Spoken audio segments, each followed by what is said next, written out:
Bonjour à tous, ici Margot Morin.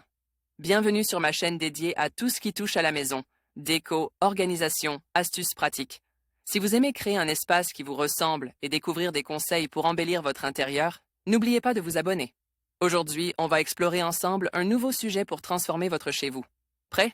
C'est parti! Bonjour à tous. Dans cette vidéo, je vais aborder un sujet qui a intéressé de nombreux jardiniers, les engrais bio et leur mélange. Put on combiner different types d'engrais bio pour optimiser la croissance de nos plantes?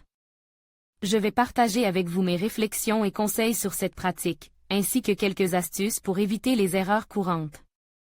Restez avec moi pour découvrir comment bien nourrir votre jardin de manière naturelle et efficace.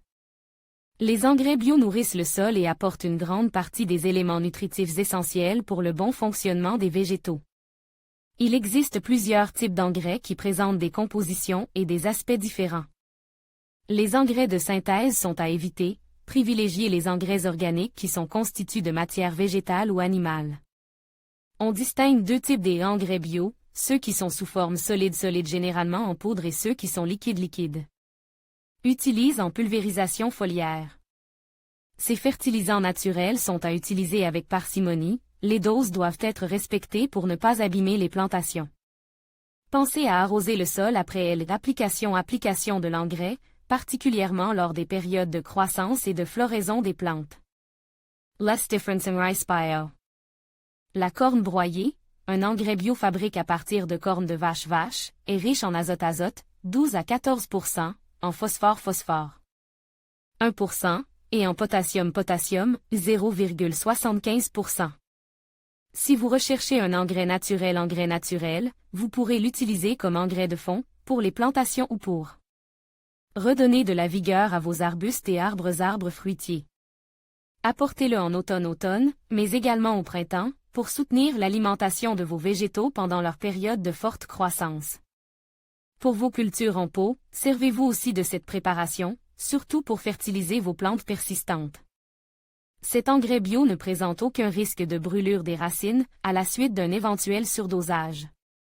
Le sang des sèches, quant à lui, est un autre engrais bio dosant 12% d'azote, en étant immédiatement efficace sur les plantes vivaces et les légumes. Il agit sur la croissance et la couleur du feuillage et des fleurs. Son action est rapide et durable, sans risque de brûlure pour les racines. L'azote qu'il apporte favorise la croissance et agit sur la couleur du feuillage.